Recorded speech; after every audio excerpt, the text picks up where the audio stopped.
La muerte alada de Howard Philip Lovecraft y Hazel Helen. El Hotel Orange se levanta sobre la calle principal cerca de la estación de trenes en Bloemfontein, Sudáfrica. Sentados en una de las habitaciones del tercer piso, 4 hombres temblaban de terror. El sábado 24 de enero de 1932. Uno de ellos era George T. Didier, dueño del hotel. Otro el alguacil Ian DeWitt, de la estación central. El tercero Johannes Bogaert, el forense local. El cuarto aparentemente era el más desordenado del grupo, el doctor Cornelius Van Keulen, médico forense. Sobre el piso yacía el cuerpo de un hombre. Su olor putrefacto empeoraba el cuadro con el calor sofocante del verano. Pero esto no era lo que infundía temor a los 4. Sus miradas iban de la mesa, sobre la cual había una diversidad de cosas, al techo blanco liso sobre sus cabezas, el cual estaba cubierto por una serie de símbolos alfabéticos enormes, no bien definidos, que de alguna forma estaban escritos ahí con tinta. Y de vez en cuando el doctor Van Keulen daba un vistazo disimulado a un viejo cuaderno con cubiertas de piel que sostenía en la mano izquierda.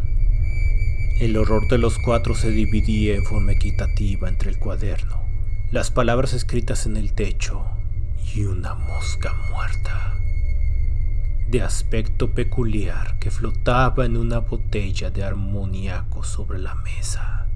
También sobre la mesa había un tintero abierto, una pluma, una libreta de notas, un maletín médico, una botella de ácido clorhídrico y un vaso con casi un cuarto de óxido de magnesio. El viejo cuaderno de piel era el diario del hombre muerto. Sobre el suelo y comprobaba que el nombre en el registro del hotel, Frederick N. Mason, de Propiedades Mineras de Toronto, Canadá, era falso. Había otras cosas, algunas terribles, que también aseguraban esto, y otras cosas más, aún más terroríficas, que lo sugerían de forma horrenda sin que fueran claras o completamente creíbles. Eran las creencias de los 4 hombres, impulsadas por sus experiencias de vida, cercana a los oscuros y arraigados secretos que se cernían en África, lo que les hacía temblar de forma tan enérgica a pesar del calor abrasante de enero. El diario no era muy grande y las anotaciones estaban hechas en una fina escritura, la que sin embargo se iba haciendo más descuidada y nerviosa hacia el final. Consistía en una serie de escritos hechos inicialmente a intervalos irregulares, pero finalmente convertidos en un diario. Aunque llamarlo diario no sería del todo correcto, ya que era una crónica de un solo tipo de actividades que el autor del escrito realizó. El doctor Van Keulen reconoció el nombre del fallecido al momento de abrir la cubierta, ya que era el de una eminencia de su propia profesión, quien había estado conectado ampliamente con asuntos de África. En otro momento se horrorizó al encontrar que este nombre había estado relacionado en un crimen vil, oficialmente sin resolver, que había llenado los periódicos unos 4 meses antes. Y mientras más leía, más profundo se hacía su horror, su temor y su sentido de aversión y pánico. Este es, en esencia, el texto que el doctor leyó en voz alta en esa siniestra y silenciosa habitación, mientras que los 3 hombres a su alrededor respiraban con dificultad, inquietos en sus asientos, mirando temerosos hacia el techo, hacia la mesa y el cuerpo en el piso, tendido entre ellos. Diario del Dr. Thomas Silent White. Sobre el caso del Dr. Henry Serge Moore, de Brooklyn, Nueva York, profesor de biología de invertebrados en la Universidad de Columbia, Nueva York. preparado para ser leído después de mi muerte, para satisfacer la declaración pública de la realización de mi investigación, la cual de otro modo no deberá ser imputable a mí, incluso si tiene éxito. 5 de enero de 1929. He decidido finalmente matar al Dr. Henry Moore, y un incidente reciente me ha mostrado la forma en que lo haré. De ahora en adelante seguiré una línea de acción consistente. Por esta razón comienzo este diario. Es un poco necesario repetir las circunstancias que me han llevado a este curso de acción, ya que el público informado conoce todos los hechos importantes. Nací en Trenton, Nueva Jersey, el 12 de abril de 1985, hijo del Dr. Paul Sowlett, originalmente de Pretoria, Transvaal, Sudáfrica. Estudié medicina como parte de la tradición familiar y por sugerencia de mi padre, quien falleció en 1916, mientras yo hacía mi servicio militar en Francia en un regimiento sudafricano. Me especialicé en fiebres africanas después de mi graduación en la Universidad de Columbia. Pasé mucho tiempo en investigaciones que me llevaron desde Durban, en Natal, hasta el mismo Ecuador. Trabajé mi nueva teoría de la transmisión y desarrollo de las fiebres reminentes en Mombosa, ayudando solo un poco en algunos documentos del difunto médico del gobierno, Sir Norman Sloan, que encontré en la casa donde vivía. Cuando publiqué los resultados de forma inmediata, me convertí en un experto famoso. Se me informó de la posibilidad de un puesto casi supremo en la Oficina de Salud sudafricana, incluso tal vez un título nobiliario, en caso de que me naturalizara ciudadano, para lo cual seguí todos los pasos necesarios. Fue entonces que sucedió el incidente por el que estoy por matar a Henry Moore. Este hombre, mi compañero y amigo de años en Estados Unidos y África, decidió de forma deliberada destruir el derecho a mi propia teoría, alegando que Sir Norman Sloan se me había anticipado en todos los detalles esenciales e implicaba que yo había encontrado una mayor cantidad de documentos que los que había citado sobre el tema. Para sostener esta absurda acusación, produjo ciertas cartas personales de Sir Norman que, ciertamente, puso de manifiesto que el viejo había estado por sobre mi teoría y que había publicado sus resultados bastante pronto si no hubiera sido por su repentina muerte. Lamentablemente, ante todo esto, no me quedaba más que admitir que el trabajo de Sir Norman se había adelantado al mío, pero lo que no podía perdonar era la celosa sospecha de que yo había robado la teoría de los documentos de Sir Norman.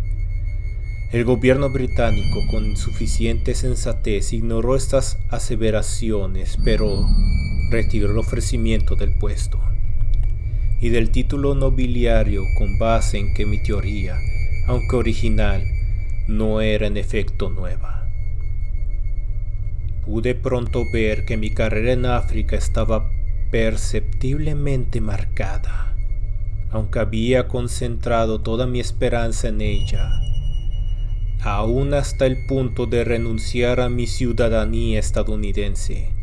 Había surgido una clara indiferencia hacia mi persona entre las esferas en el gobierno de Mombasa, especialmente entre aquellos que habían conocido a Sir Norman. Fue entonces cuando decidí ajustar cuentas con Moore, tarde que temprano, aunque no sabía cómo. Él se había puesto celoso de mi temprana celebridad y había tomado ventaja de su antigua correspondencia con Sir Norman para arruinarme. Todo esto provenía del amigo que yo mismo había guiado para que se interesara en África, y a quien había entrenado e impulsado para alcanzar su moderada fama actual, como experto en entomología africana. No negaré, sin embargo, que sus logros han sido profundos. Yo hice lo que es él, y él, en recompensa, me arruinó. Ahora, algún día lo destruiré. Cuando me di cuenta que perdía terreno en Mombasa, solicité el puesto que actualmente ocupo en el interior del país, en Mongonga, a solo 80 kilómetros de la frontera con Uganda. Es un lugar de intercambio de algodón y marfil, en donde además de mí, solo residen otros 8 hombres blancos. Es un agujero atroz, casi en el Ecuador, lleno de todo tipo de fiebre conocida por el hombre. Hay víboras venenosas e insectos por todos lados, negros con enfermedades que nadie había escuchado fuera de la Universidad de Medicina. Pero mi trabajo no es difícil, y siempre he tenido tiempo para planear las cosas que le haré a Henry Moore. Me divierte colocar su mosca diptera del centro y sur de África en algún espacio destacado en mi librero. Supongo que es un manual estándar. Lo usan en la Universidad de Columbia, Harvard, la Universidad de Wisconsin. Pero entonces mis propias sugerencias, las que soportan más de la mitad de su argumentación. La semana pasada encontré aquello que me hizo decidir la forma en que mataré a Moore. Un grupo de personas de Uganda trajeron a un negro con una extraña enfermedad que no he podido diagnosticar aún. Estaba letárgico, con una temperatura muy baja y arrastraba los pies de forma peculiar.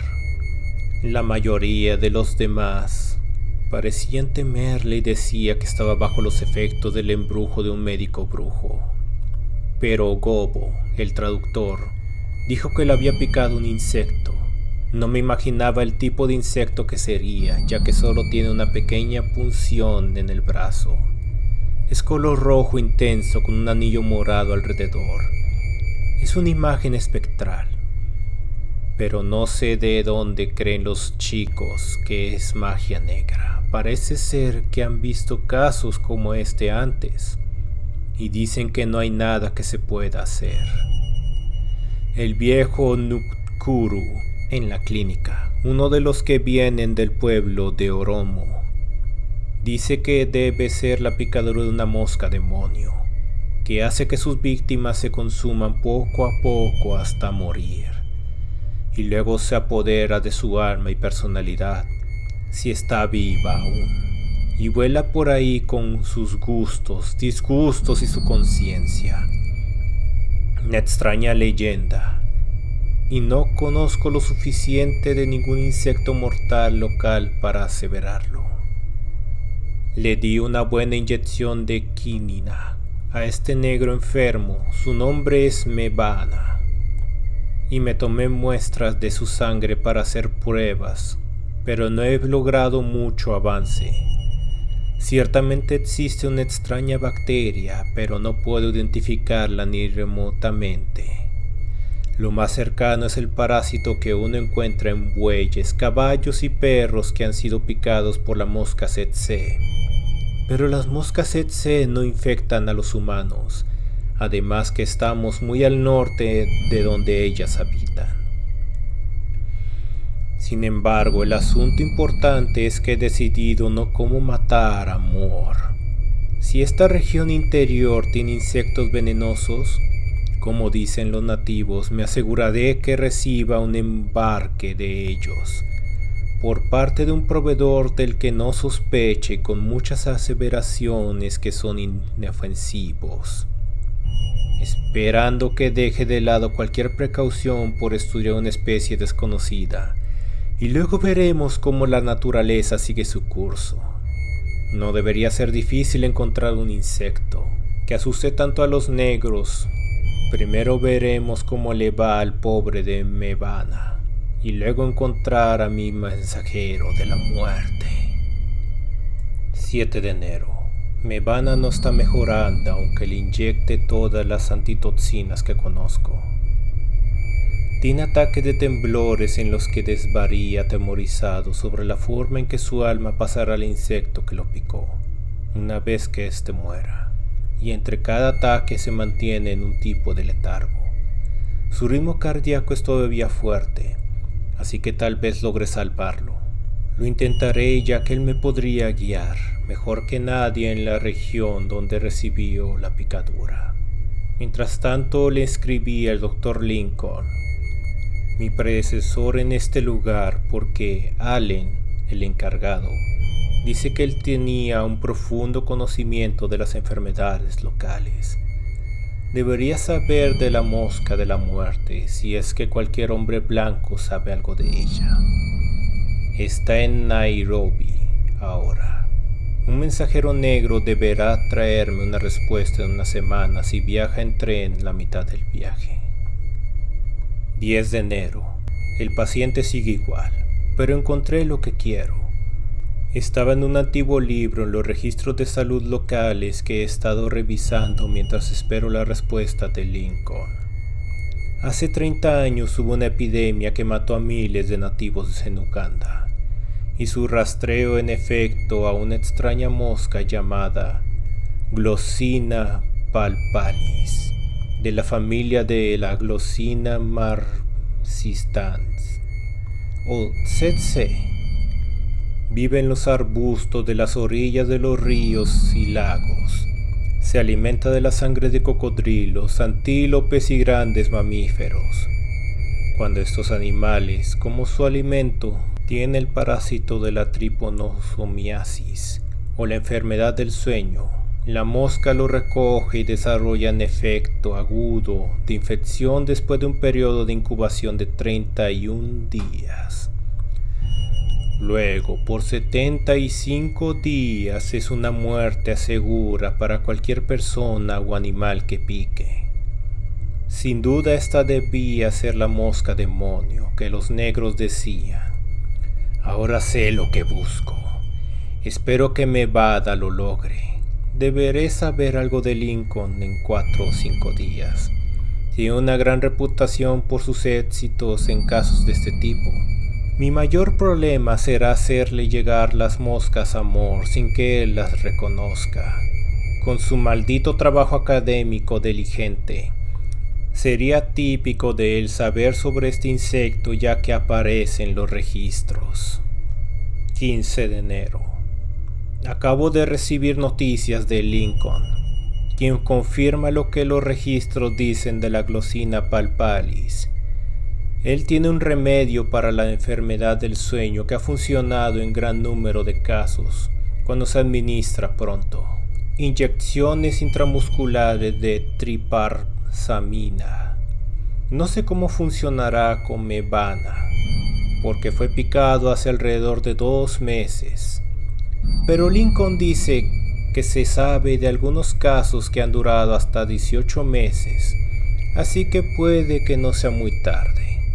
Lincoln me mandó un poco del medicamento, así que acabo de administrarle a Mebana una inyección sin diluir. Sigue en letargo.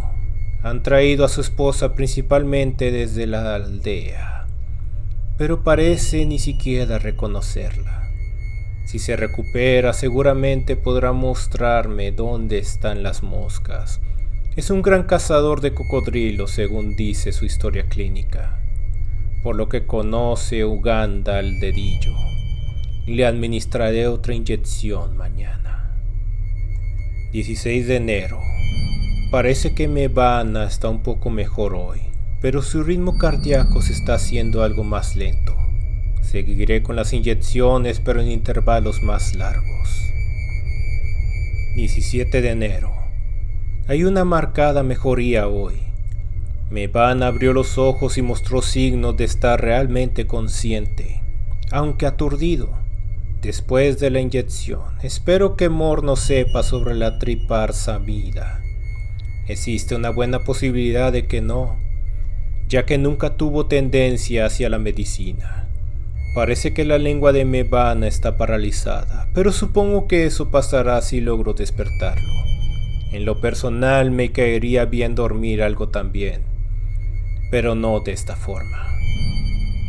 25 de enero. Mebana está casi curado. Otra semana más y me podrá llevar a la selva. Estaba asustado cuando regresó su conciencia, pensando que la mosca había tomado su personalidad al momento de su muerte. Pero se animó cuando le dije que se pondría bien. Ahora su esposa Ugowe lo está cuidando y yo puedo descansar un poco. Luego a ir por las mensajeras de la muerte. 3 de febrero. Mevana ya está bien y platiqué con él para ir a cazar moscas. Tiene pavor de acercarse al lugar donde lo picaron, pero me estoy aprovechando de su gratitud. Además, conserva la idea de que yo puedo mantener alejada la enfermedad así como curarla. Su resolución avergonzaría a cualquier hombre blanco. No hay duda de que irá. En cuanto a mí, puedo explicar mi salida al encargado médico con el argumento de que mi viaje es a favor de la salud local. 12 de marzo. Finalmente estamos en Uganda. Hay 5 chicos con Mevana, pero todos son del pueblo de Oromo, porque no hubo forma de contratar a los negros de la localidad para que se acercaran a la zona después de saber lo que había pasado a Mevana. Esta es una jungla pestilente, llena de vapores nocivos. Todos los lagos parecen estar estancados.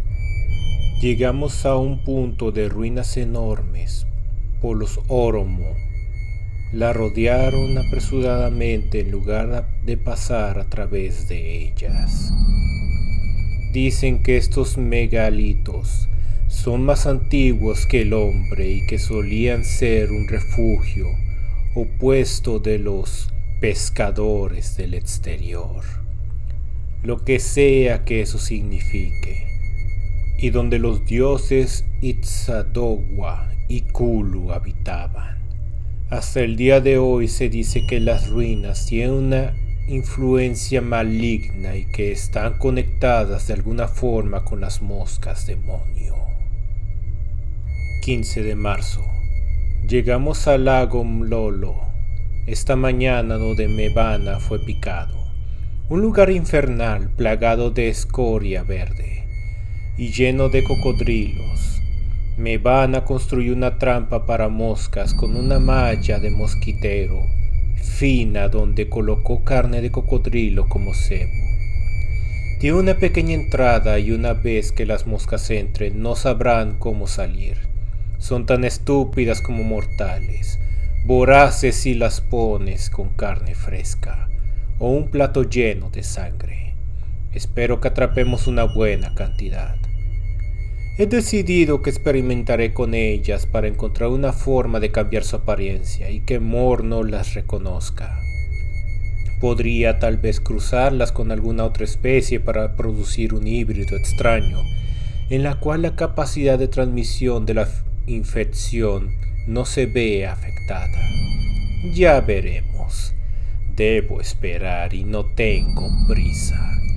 Cuando esté listo le pediré a Mevana que me consiga algo de carne infectada para alimentar a mis mensajeras de la muerte. Y luego directo a la oficina de correos. No deberá ser un problema conseguir que las moscas se infecten, ya que este país es en verdad un agujero repleto de pestes. 16 de marzo. Tenemos buena suerte. 2 jaulas llenas. 5 de especies vigorosas con las alas que brillan como diamantes. Mevana las está vaciando en un bote grande con una tapa de malla bien apretada. Las atrapamos en el momento justo. Podemos llevarlas a Mongonga sin problema. Llevaremos suficiente carne de cocodrilo para alimentarlas. Sin lugar a duda, casi todas están infectadas.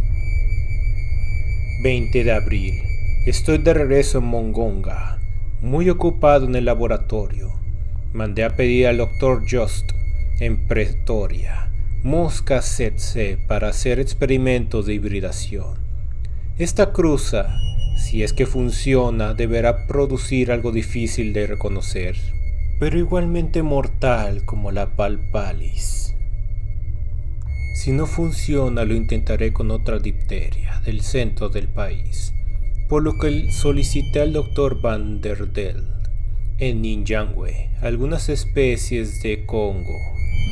Ya no tendré que mandar a Mevana por más carne infectada, ya que pude generar colonias del parásito. Trypanosoma gambiense, que tomé de la carne que conseguimos el mes pasado en tubos de ensayo. Cuando el momento se acerque, infectaré algo de carne fresca y alimentaré con ellas a mis mensajeras aladas.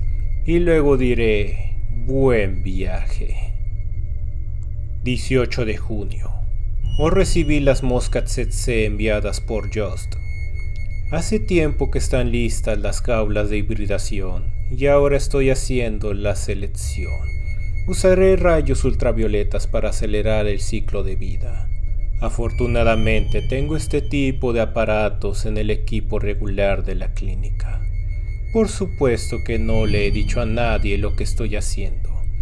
La ignorancia de algunos hombres hace que sea más fácil para mí mantener mis objetivos ocultos y pretender que solo estoy estudiando las especies existentes por razones médicas. 29 de junio. La cruza es fértil. Obtuve buenos depósitos de huevos el miércoles y ahora tengo larvas excelentes.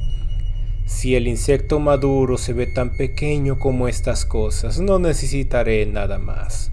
Estoy preparando jaulas numeradas para las diferentes especies. 7 de julio. Ya salieron los nuevos híbridos. El disfraz funciona de manera excelente en cuanto a la forma, pero el brillo de las alas aún sugiere que son palpalis. El tórax tiene ligeras líneas sugerentes de la mosca tsetse. Algunas pequeñas variaciones entre individuos. Las estoy alimentando con carne de cocodrilo infectada. Una vez que su capacidad infecciosa se desarrolle, las probaré con algunos de los negros. Por supuesto, de manera accidental. Existen tantas moscas ligeramente venenosas por aquí que se podrá hacer sin levantar sospechas. Dejaré a un insecto libre en el comedor, que es la habitación que tengo bien cerrada con mosquiteros. Para cuando Bata, el chico que ayuda en la casa, me traiga el desayuno, yo estaré atento para que la mosca no se me acerque. Cuando el asunto esté listo, la atraparé o la aplastaré. Cosa sencilla, porque son bastante estúpidas. O la asfixiaré llenando la habitación con gas de cloro. Si no funciona la primera vez, lo seguiré intentando hasta que funcione. Claro que tengo la triparsamida a mano en caso de que me pique a mí. Pero estaré atento para evitar que eso pase, ya que ningún antídoto es realmente seguro. 10 de agosto. Se maduró la capacidad infecciosa y logré que la mosca picara a Bata. Incluso atrapé la mosca sobre el muchacho y la regresé a su jaula. Aplaqué su dolor con yodo y el pobre chico me agradeció el favor. Usaré mañana una variedad diferente con gamba, el mensajero de la clínica. Esas son todas las pruebas que me atrevo a hacer aquí. Pero si necesito hacer más, llevaré algunos espécimes a Ukala para obtener más información. 11 de agosto. No lo logré con gamba, pero pude recapturar a la mosca viva. Bata parece estar bien como siempre y no tiene dolor en la espalda donde lo picó la mosca. Esperaré a ver si lo logro con gamba otra vez.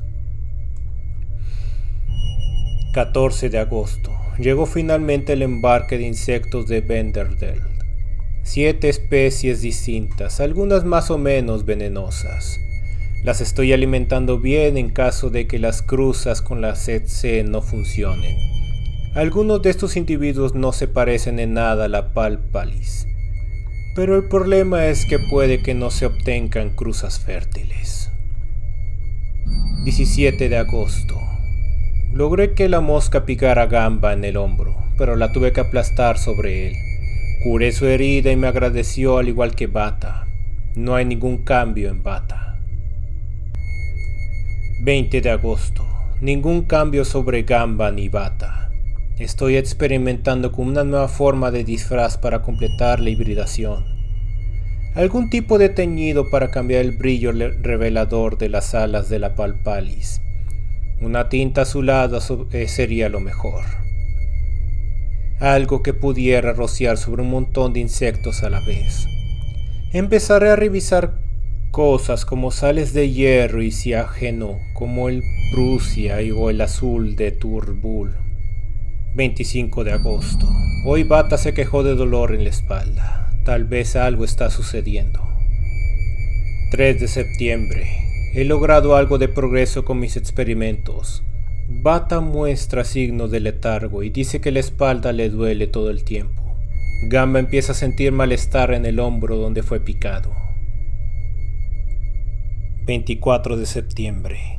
Bata está cada vez peor y empieza a asustarse por la picadura. Piensa que fue una mosca demonio e insistía en que la matara, ya que se dio cuenta de que la coloqué de regreso en la jaula. Solo se calmó hasta que le mentí, cuando le dije que la mosca había muerto hace mucho tiempo. Dijo que no quería que su alma pasara a la mosca cuando él muriera. Le estoy dando inyecciones de agua con una jeringa hipodérmica para mantener su moral. Evidentemente la mosca mantiene todas las propiedades de la Palpalis. Gamba ya cayó enfermo también y está sufriendo los mismos síntomas que Bata. Puede ser que decida darle una oportunidad con la triparsamida, ya que el efecto de la mosca está más que probada. Sin embargo, dejaré que Bata continúe con la enfermedad, ya que quiero tener una idea aproximada del tiempo que tome el fin de su caso. Los experimentos de teñido funcionan bien. Una forma isométrica de ferrocianuro férrico con una adición de sales de potasio se puede disolver en alcohol y rociar sobre los insectos con un efecto espléndido. Tiñe las alas sin afectar mucho el tórax oscuro y no se despinta cuando salpico a las especies con agua. Con este disfraz creo que puedo usar los híbridos que tengo de Tsetse y dejar de molestarme en hacer más experimentos. Aunque es muy listo, Morno podría reconocer una mosca de alas azules con el tórax similar a la Tsetse. Claro que mantendré todo el asunto de la coloración estrictamente oculto. Nada debería conectarme con las moscas azules más adelante. 9 de octubre. Bata está aletargado en cama. He estado administrando la triparsamida en Gamba. Por 2 semanas y asumo que se recuperará. 25 de octubre. Bata falleció ayer. Y algo curioso pasó que me dio escalofríos, pensando en las leyendas de los nativos y los mismos miedos que Bata tenía. Cuando regresé al laboratorio después de su muerte, escuché un zumbido singular, junto con un golpeteo constante en la jaula 12 que contenía la mosca que había picado a Bata. Parecía que la criatura estaba frenética, pero se detuvo en el momento en el que entré. Se posó sobre la malla y me observó de la manera más extraña, sacando sus patas entre la malla como en desconcierto. Cuando regresé de cenar con Allen, el insecto estaba muerto. Evidentemente se había vuelto loco y se había golpeado contra los lados de la jaula hasta matarse. Es en verdad extraño que esto hubiera sucedido justo cuando Bata murió. Si alguien negro hubiera visto esto, lo hubiera atribuido de forma inmediata a que la mosca había absorbido su alma. Estaré enviando mis híbridos teñidos en azul muy pronto. El tiempo de muerte provocado por estas parece ser un poco más rápido que el de las Palpalis puras. Bata murió 3 meses y 8 días después de la infección, pero por supuesto existe un amplio margen de incertidumbre. Casi deseo haber dejado que el caso de Gamba hubiera continuado. 5 de diciembre. Estoy ocupado planeando cómo haré llegar mis mensajeras a Mor. Debe parecer que vienen de un desinteresado entomólogo que ha leído su mosca bípeda del centro y sur de África y que considera que le gustaría estudiar esta nueva especie no identificada.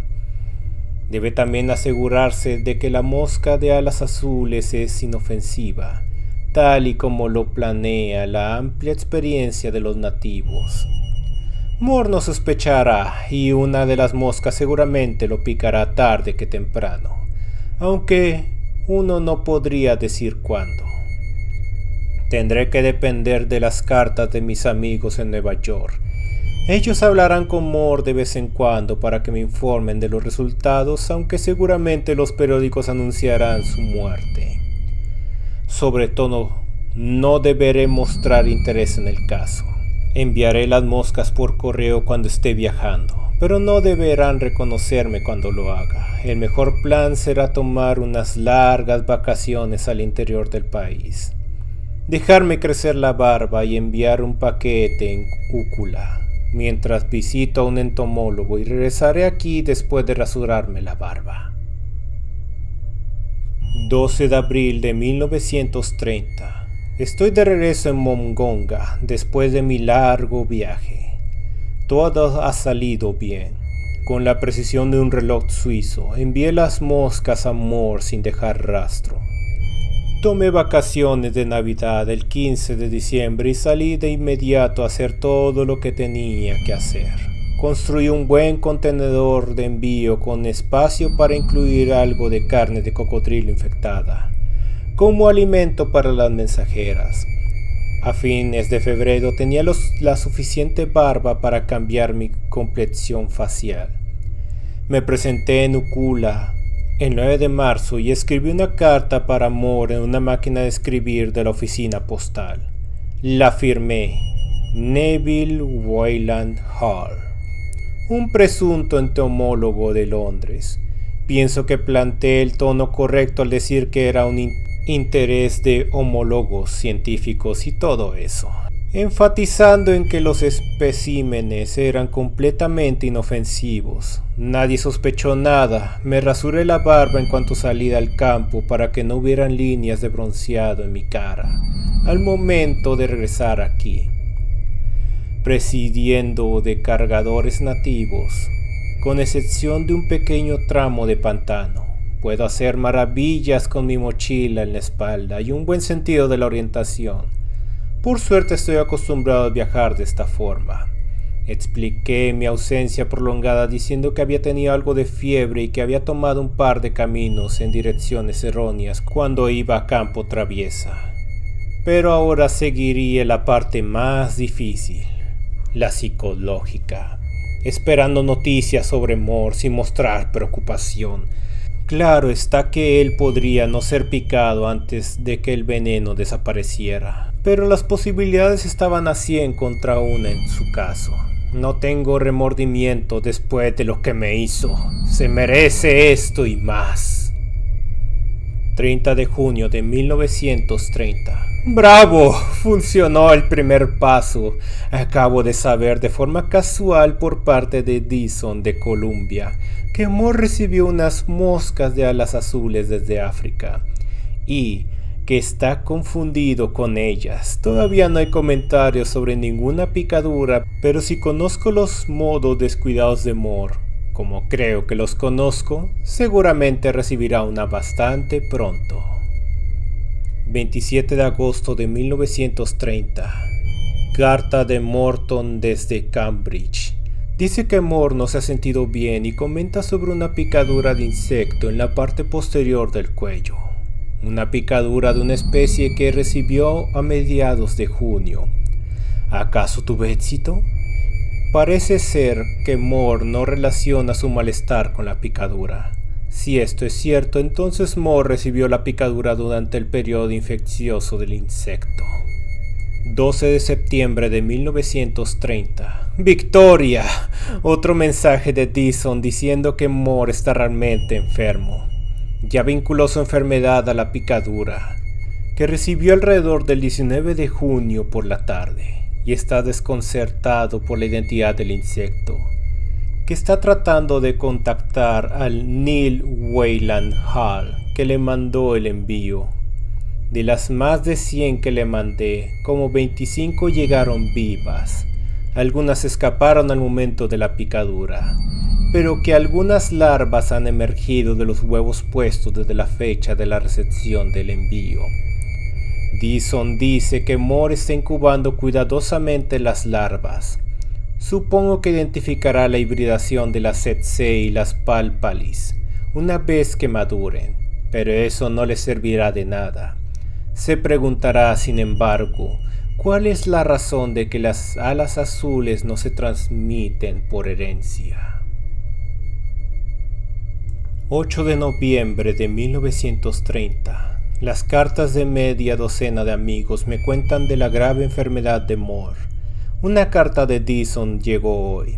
Dice que Moore está totalmente perdido en relación a los híbridos que produjeron las larvas y está empezando a pensar que las alas de los padres estaban logradas de forma artificial.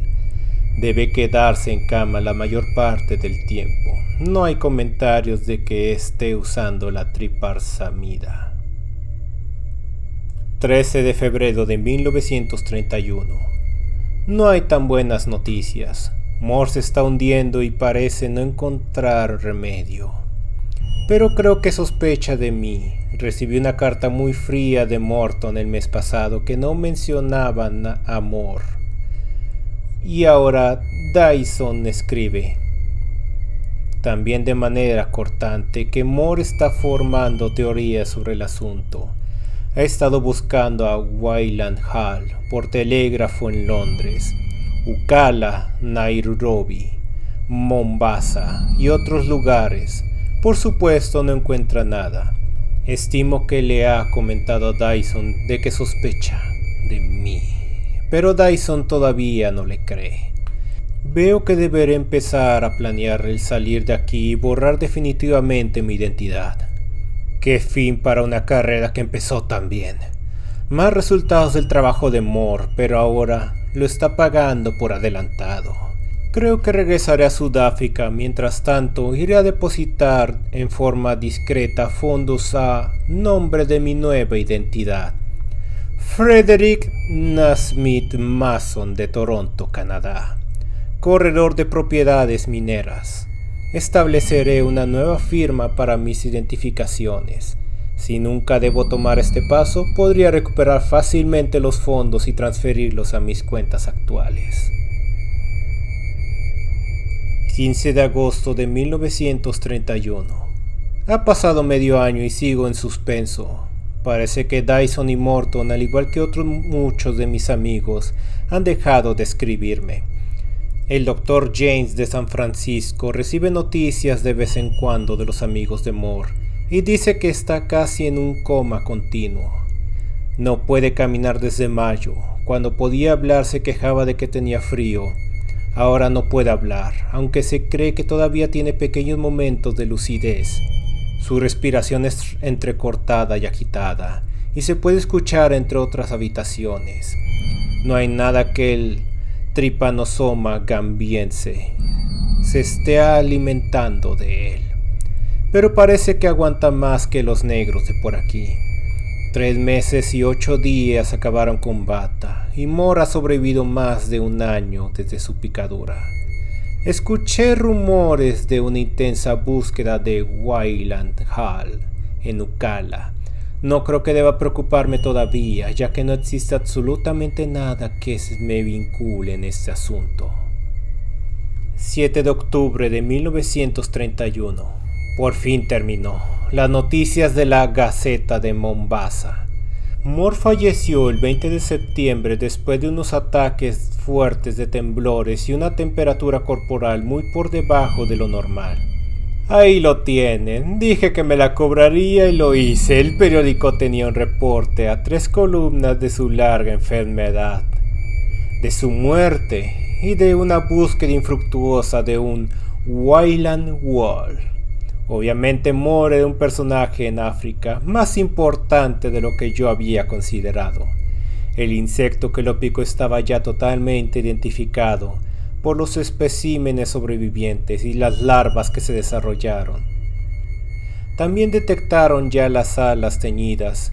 Es de conocimiento universal que las moscas se prepararon y enviaron con la intención de asesinarlo. Al parecer Moore había comunicado sus sospechas a Dyson, pero él y la policía estaban manteniendo todo en secreto por la ausencia de pruebas. Se están investigando a todos los enemigos de Moore, y la prensa asociada señala que una investigación se llevará a cabo con la posibilidad de que un eminente médico esté involucrado. Algo, al final del reporte, sin lugar a dudas, la interpretación amarillista del periodista me hace estremecer curiosamente en vista de las leyendas de los negros y lo que sucedió con la mosca que se volvió loca cuando Brata murió. Parece que un incidente extraño sucedió la noche en que Moore murió, cuando el zumbido de una mosca azul despertó a Dyson, justo antes de recibir una llamada de la casa de Moore, en Brooklyn, informándole de su muerte. La mosca salió inmediatamente por la ventana después de eso. Lo que más me preocupa es la parte africana en este asunto. Las personas en Ukala recuerdan al extraño con barba que escribió la carta y envió el paquete. La Guardia Civil está peinando el país preguntando a los cargadores si lo identifican. Yo no sé muchos, pero si los oficiales interrogan a los Ubandes, quienes fueron los que me llevaron a través del cinturón de la selva Nikini, tendré que explicar más de lo que quisiera. Parece que ha llegado el momento de que desaparezca. Así que renunciaré mañana y me prepararé para salir a lugares desconocidos. 9 de noviembre de 1931. Me costó trabajo conseguir que me dejaran ir después de mi renuncia, pero hoy llegó mi finiquito. No quería agravar las sospechas saliendo el mismo día. La semana pasada recibí la información de James sobre la muerte de Moore, pero no había más que la información que estaba en los periódicos. Aquellos cercanos a él en Nueva York parecen ser reticentes en relación a los detalles, aunque todos hablaban de una investigación abierta. No hay noticias de mis amigos en el este. Moore debió de haber propagado sospechas peligrosas antes de perder la conciencia, pero no hay ninguna sola prueba que hubiera podido alegar. De todos modos, no me voy a arriesgar. El jueves iré a Mombasa y tomaré un barco de vapor por la costa hacia Durban. Después desapareceré del mapa y el corredor de propiedades mineras Frederick Nasmith Mason de Toronto aparecerá en Johannesburgo. Que este sea el final de mi diario. Si al final no se sospecha de mí, servirá como su propósito inicial después de mi muerte para revelar eso que de otra forma no se sabría. Si, por el otro lado, estas sospechas se materializan y persisten, confirmará y aclarará los cargos vagos y completará la información importante sobre los enigmas. Por supuesto que si estoy en riesgo lo tendré que destruir. Bueno pues, Moore está muerto, como se lo merecía ampliamente. Ahora, el doctor Thomas Slout está muerto también, y cuando el cuerpo del que fue Thomas Slout esté muerto, el público podrá tener acceso a este registro. 15 de enero de 1932. Un año nuevo y una reacia reapertura de este diario. Esta vez escribo solo para liberar mi mente, porque sería absurdo pensar que el caso no está cerrado totalmente. Estoy instalado en el Hotel Val, en Johannesburgo, bajo mi nuevo nombre, y hasta ahora nadie ha cuestionado mi identidad. He llevado a cabo algunas charlas de negocios inconclusas para mantener mi parte como corredor de minas y creo que podré incluso incorporarme a este negocio. Iré más adelante a Toronto para plantar ciertas pruebas de mi pasado ficticio. Pero lo que me está molestando es un insecto que invadió mi habitación hoy a mediodía. Claro que últimamente he tenido todo tipo de pesadillas sobre moscas azules, pero esas eran de esperarse en vista de mi estrés nervioso prevalente. Sin embargo, esta cosa era algo real y no puedo entenderlo. Zumbó alrededor de mi librero por más de un cuarto de hora y eludió cualquier intento de atraparla o matarla. Lo más extraño era su color y aspecto, ya que tenía alas azules y era, en toda forma, un duplicado de las híbridas mensajeras de la muerte. Pero, ¿cómo podría ser una de esas? No lo sabía ciertamente. Me deshice de todas las híbridas y teñidas y no teñidas, que no había enviado amor, y no recuerdo ninguna posibilidad de que alguna se escapara. ¿Podría ser solo una alucinación? ¿O podría ser alguno de los especímenes que escaparon de Brooklyn cuando Moore fue picado y que encontró su regreso a África? Estaba presente esa absurda historia de la mosca azul que había despertado a Dyson cuando Moore murió. Pero después de todo, la supervivencia y el regreso de esa cosa podía no ser imposible. Es perfectamente posible que el color azul se mantuviera en sus alas también, ya que el pigmento que mezclé era tan bueno como si las hubiera tatuado permanentemente. Por eliminación, esa sería la única explicación racional para esto, aunque era muy curioso que el insecto hubiera llegado tanto al sur.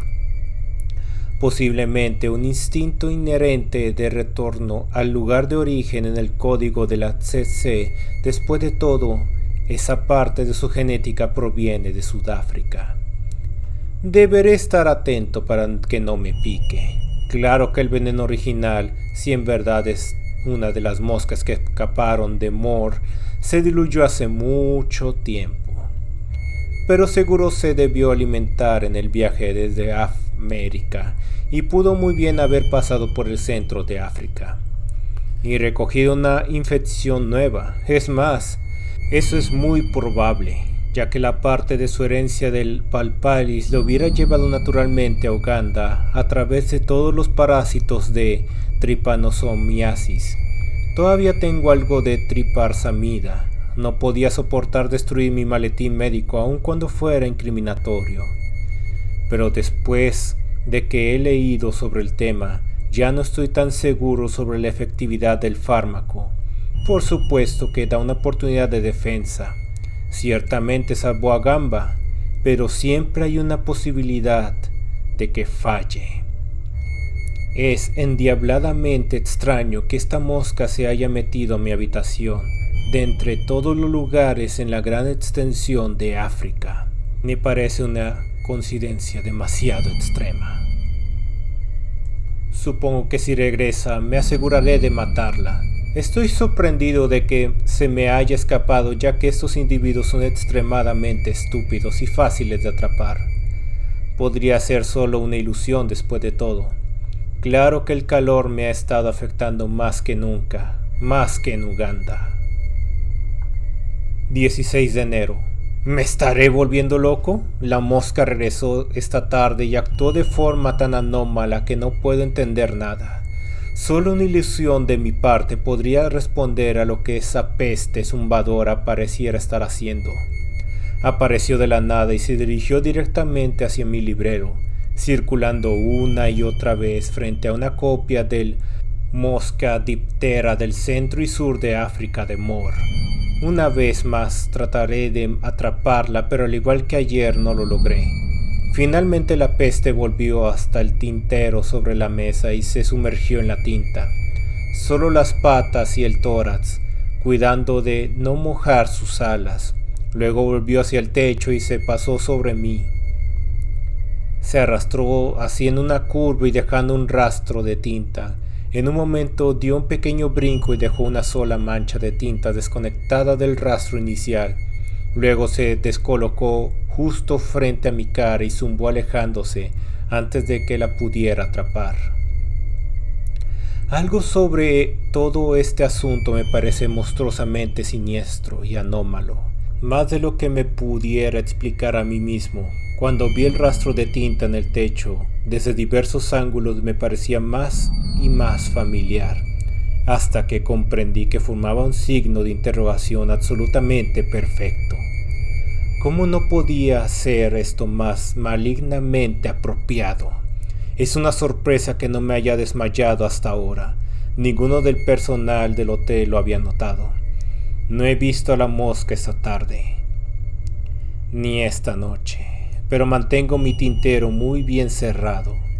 Creo que el haber exterminado a Moore me está afectando y me está dando morbosas alucinaciones.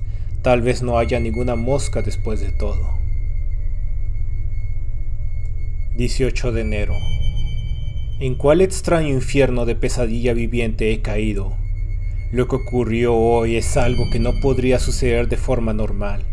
Y sin embargo, un empleado del hotel ha visto las marcas en el techo y concede que son reales.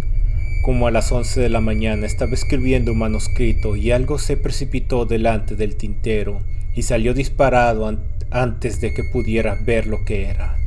Levantando la vista vi esa mosca del demonio sobre el techo como antes, arrastrándose y trazando otra serie de curvas y líneas. No había nada que yo pudiera hacer. Había doblado un periódico listo para agarrar a la criatura si es que volaba lo suficientemente cerca. Cuando había dado varias vueltas en el techo, voló hacia la esquina oscura y desapareció. Conforme miré arriba, al yeso doblemente dañado, pude ver que el nuevo rastro de tinta era un enorme y inequívoco número 5. Por un momento estuve casi inconsciente por una oleada de amenazas sin nombre que no podía explicar completamente. Luego recuperé mi decisión y me puse en acción. Fui a la tienda de un químico y compré algo de goma y otras cosas para preparar una trampa pegajosa, incluido otro tintero igual al mío. De regreso a mi habitación llené el nuevo tintero con la mezcla pegajosa y lo coloqué donde había estado el otro, dejándolo abierto. Traté de concentrarme en leer. Como a las 3 de la tarde volví a escuchar al maldito insecto y lo vi circulando alrededor del tintero nuevo. Descendió cerca de la superficie pegajosa sin tocarla, y luego voló directamente hacia mí, alejándose antes de que pudiera golpearla. Entonces se dirigió al librero y voló alrededor del Tratado de Moore. Había algo intenso y diabólico en la manera en la que la intrusa revoloteaba cerca de ese libro. La peor parte fue esto último. Alejándose del libro de Moore, el insecto voló hacia la ventana abierta y empezó a golpearse rítmicamente contra la malla de alambre. Dio una serie de golpes y luego otra serie de golpes de la misma extensión, y luego siguió una pausa. Después volvió a empezar. Algo de su ejecución me dejó pasmado por unos momentos. Entonces me acerqué a la ventana y traté de matar al molesto insecto. Como siempre, sin éxito. Solo voló a través de la habitación y se paró sobre una lámpara. Empezó nuevamente a golpear la pantalla, rígida con la misma serie de golpes. Sentí una vaga desesperación y retrocedí a cerrar todas las puertas, así como la ventana cuyo mosquitero tenía un imperceptible agujero. Me parecía sumamente necesario matar a este persistente ser cuyo acoso estaba afectando mi mente. Entonces, contando inconscientemente, me empecé a dar cuenta que cada serie de golpeteos contenía solo 5 toques. 5. El mismo número que la cosa había trazado en tinta sobre el techo esta mañana. ¿Podría haber cualquier tipo de conexión concebible? La suposición era maníaca, ya que solo implicaría un intelecto humano y un conocimiento de la escritura de números en una mosca híbrida. Un intelecto humano. ¿No me lleva esto de regreso a las leyendas más primitivas de los negros de Uganda? Y aún ahí estaba el insecto con una astucia infernal, eludiéndome a diferencia de la estupidez normal de su especie. Con un horror creciente me senté dejando de lado el papel enrollado. El insecto zumbó por encima de mí, pasando por un agujero en el techo hecho para la tubería de la calefacción que subía a la habitación superior. Su partida no me confortó, ya que mi mente había empezado a trabajar en reflexiones terribles y salvajes. Si esta mosca tenía inteligencia humana, ¿de dónde venía dicha inteligencia? ¿Había verdad en la creencia de los nativos que estas criaturas adquieren la personalidad de sus víctimas cuando éstas morían? Si es así, ¿de quién era la personalidad que tenía esta mosca? Había razonado que esta debía haber sido aquella que había escapado de Moore al momento en que fue picado. ¿Sería la mensajera de la muerte que había picado a Moore?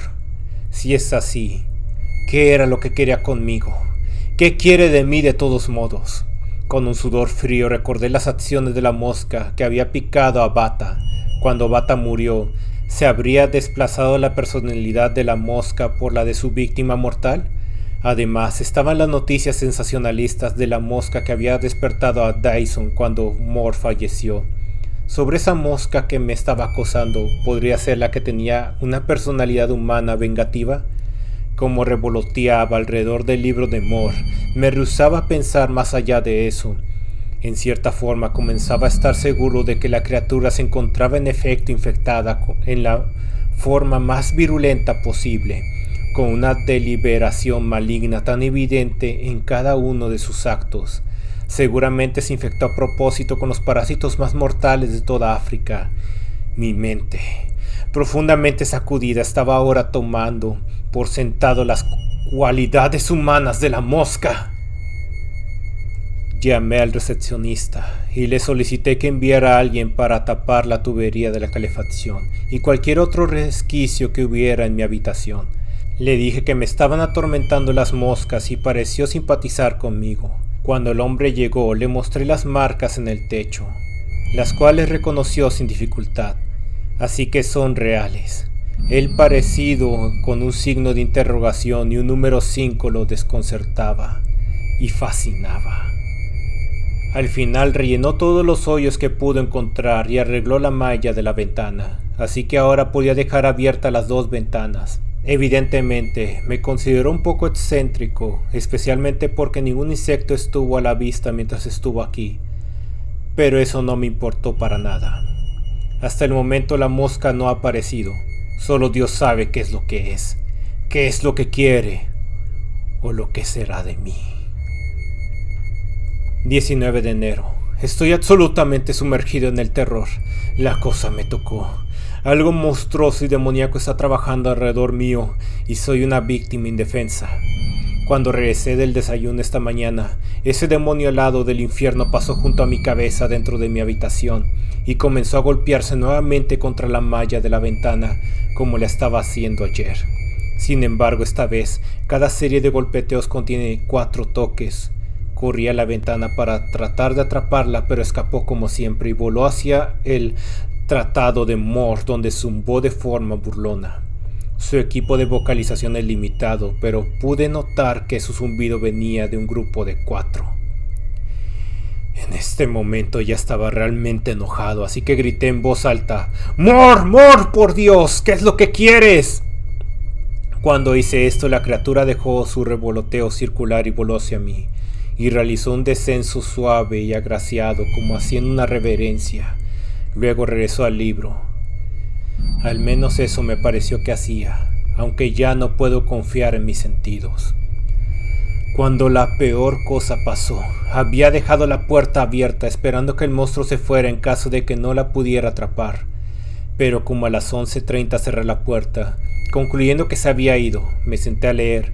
Justo a mediodía sentí unas cosquillas en la parte posterior de mi cuello. Cuando me puse mi mano ahí, no había nada. En un momento volví a sentir las cosquillas y antes de que me pudiera mover, el engendro del infierno voló frente a mi vista. Hizo otro burlón descenso agraciado en el aire y voló a través de la cerradura, la cual jamás pensé que fuera lo suficientemente grande para que pudiera pasar por ella. Esa cosa me tocó. No cabía la menor duda. Me tocó sin dañarme. Y entonces recordé con un miedo frío que Moore había sido picado en la parte posterior del cuello a mediodía. No ha habido ninguna invasión desde entonces, pero rellené casi todas las cerraduras con papel y tengo un periódico enrollado listo para usarlo cuando sea que deba abrir la puerta para salir o entrar. 20 de enero. No puedo creer aún totalmente en lo sobrenatural. Sin embargo, eso no me evita pensar que estoy perdido. Este asunto es demasiado para mí. Justo antes del mediodía, hoy ese demonio apareció por fuera de la ventana y repitió la operación de los golpeteos, pero esta vez en serie de 3. Cuando me acerqué a la ventana, voló fuera de mi vista. Tengo todavía la suficiente decisión para tomar un paso más a la defensiva. Quité ambas mallas de alambre de la ventana y las cubrí con una mezcla pegajosa, la que había usado en el tintero, por fuera y por dentro, y las volví a colocar en las ventanas. Si esa criatura intenta una treta de nuevo, será la última. El resto del día lo he pasado en paz. Podré sobreponerme a esta experiencia sin convertirme en un maníaco. 21 de enero. Estoy en el tren a Bloemfontein, en camino fijo. Esa cosa está ganando. Apareció frente a la ventana esta mañana, pero no tocó la malla pegajosa. En su lugar revolotea y zumbaba en círculos, 2 círculos cada vez, seguidos de una pausa en el aire. Después de varias de estas actuaciones, voló fuera de mi vista sobre los techos de la ciudad. Mis nervios están a punto de estallar, ya que estas sugerencias de números dan capacidad de una interpretación terrible. El lunes la cosa se enfocó en el número 5, el martes en el 4, el miércoles en el 3, hoy en el 2. 5, 4, 3, 2. ¿Qué más puede ser? Esto sin duda es una cuenta regresiva de días, monstruosa e impensable, con un propósito que solo los poderes malignos del universo podrían saber. Me pasé la tarde empacando y arreglando mis maletas y ahora he tomado el expreso nocturno a Bloemfontein. Sí, estoy huyendo, pero ¿qué otra cosa puedo hacer?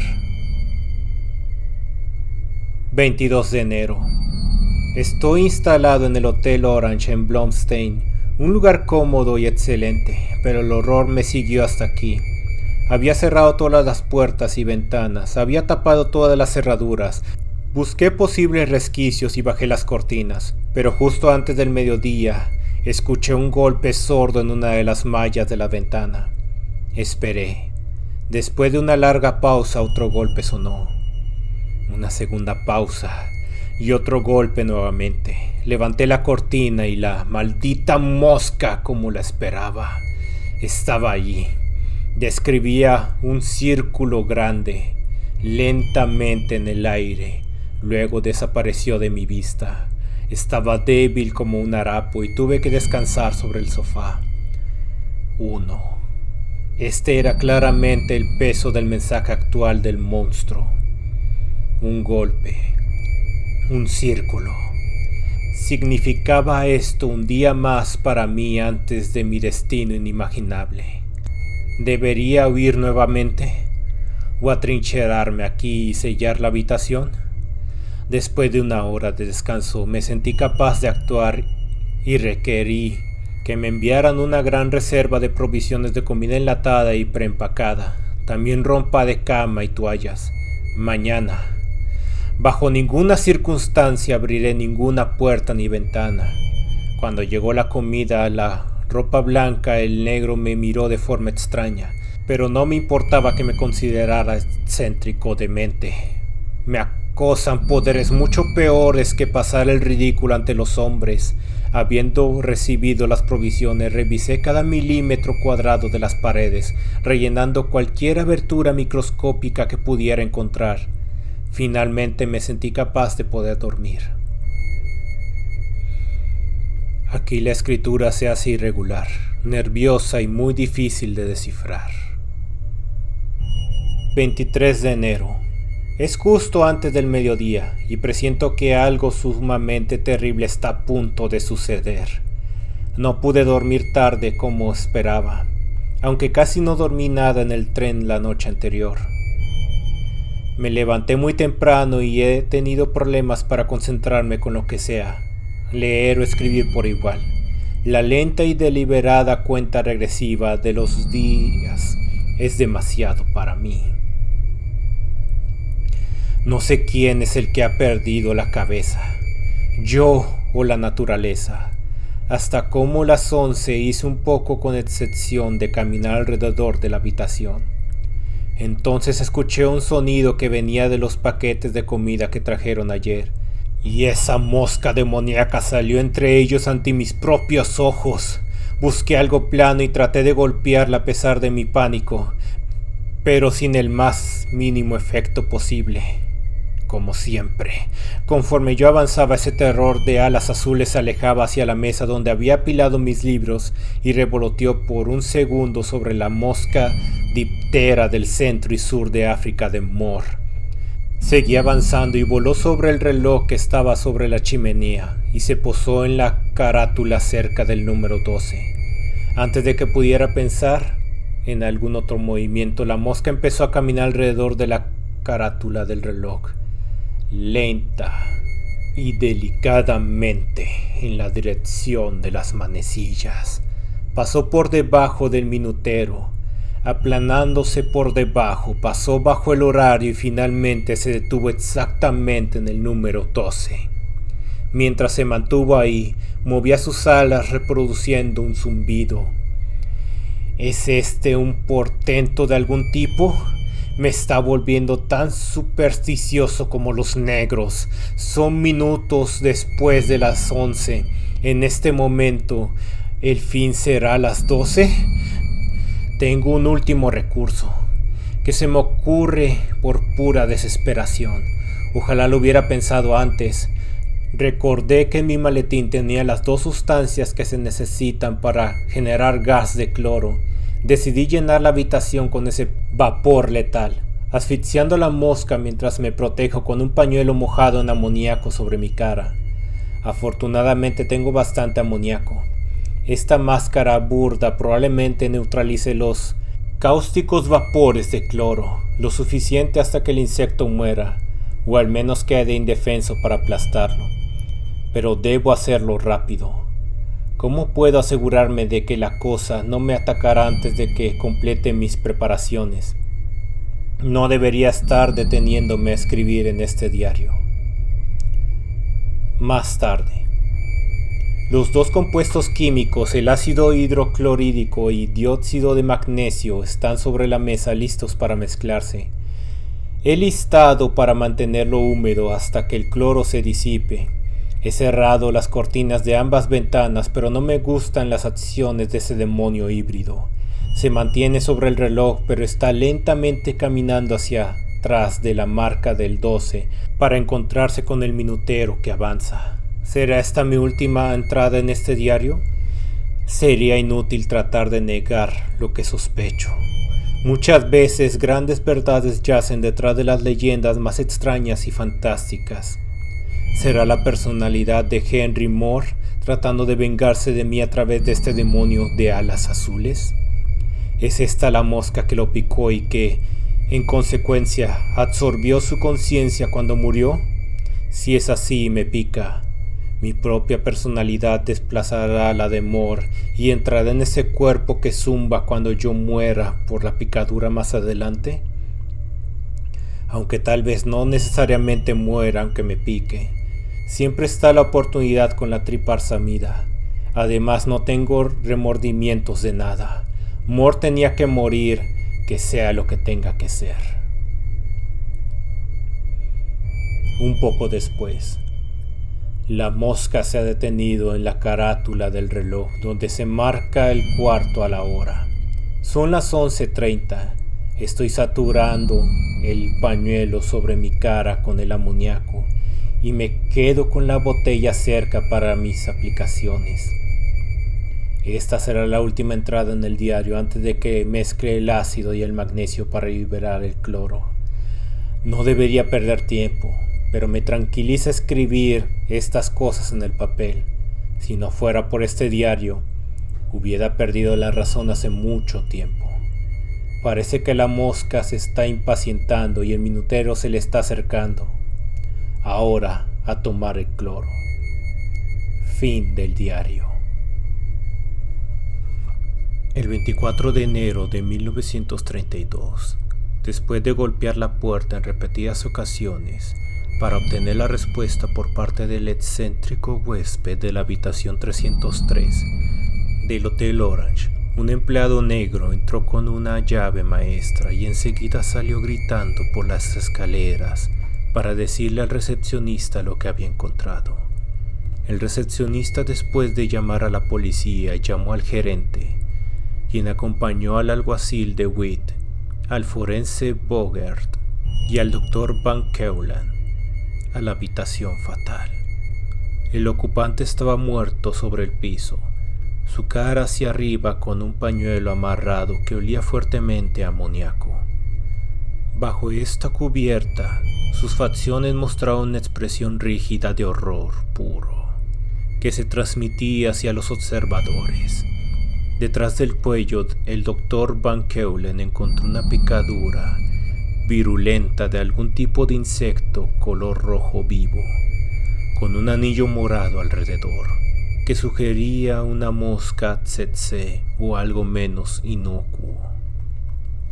Un examen indicó que la causa de muerte probablemente fue un infarto al corazón inducido por el terror más que por la picadura, aunque una autopsia posterior indicó que el parásito de la trypanosomiasis había sido introducido a su sistema. Sobre la mesa había varios objetos, un viejo cuaderno con cubierta de piel, que contenía el diario descrito anteriormente, una pluma, una libreta de notas, un tintero abierto, un maletín de médico con las iniciales TS, marcadas en oro, botellas de amoníaco y ácido hidroclorídico, así como un vaso casi con un cuarto de óxido de magnesio. La botella de amoníaco requirió una segunda revisión, ya que algo, aparte del líquido, parecía estar en ella. Viendo más de cerca, el forense de Bogert observó que el extraño ocupante era una mosca. Parecía ser un híbrido con características vagas de tsetse, pero sus alas eran un completo enigma, mostrando un color azul tenue a pesar de las acciones del fuerte amoníaco. Algo de ello despertó un leve recuerdo de un reporte en los periódicos del señor Van Keulen, una memoria que el diario confirmaría pronto.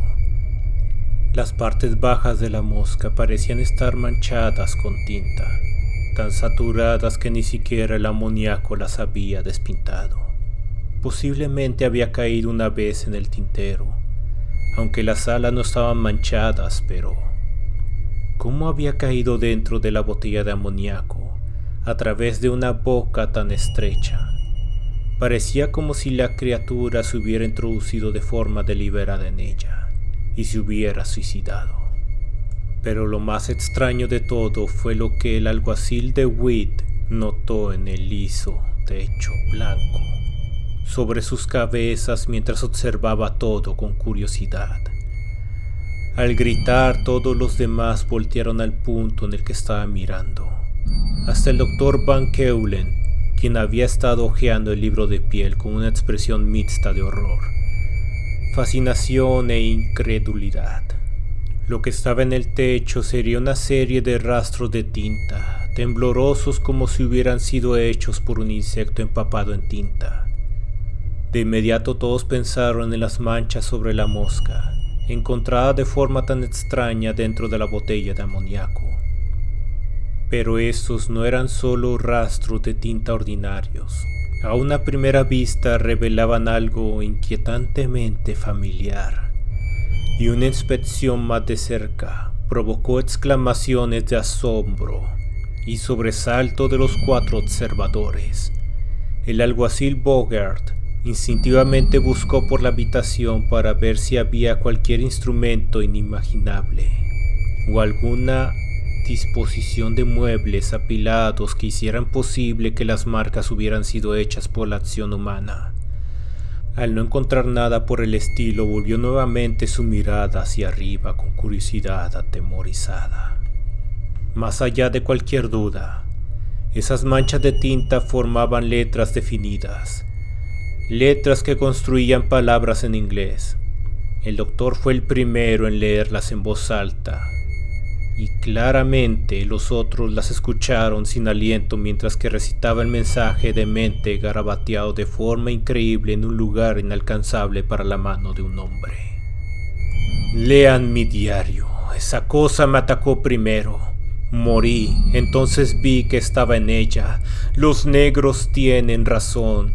Extraños poderes en la naturaleza. Ahora ahogaré lo que queda. En este momento, Entre el desconcertado silencio que siguió, el doctor Van Keulen comenzó a leer, en voz alta, el viejo diario con cubierta de piel.